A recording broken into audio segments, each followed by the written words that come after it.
Gandang hapon po, Sadik. Ito po yung elf na pinakita ko po sa una kong video na nakabaklas ang mga dashboard, kanya. Halos lahat nakabaklas. Ngayon po ay umandar na po at naayos na po ang kanya. Umandar na po siya.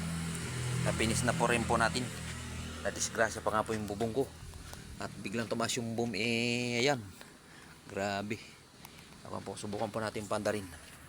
Sa wakas umandar din siya at nagawa na po rin natin para makita po natin yung buwan.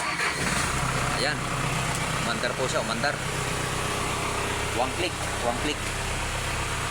halos pinipinis ko na lang po ito para matapos na rin po. Pero mahirapan, hindi ko na po pinakita doon sa video po itong paggawa ng mga troubleshoot kasi mahabang video. Kaya inabot ako ng isang araw at kalahati pag trouble niya. Okay po, maraming salamat po. Thank you for watching. Sadik.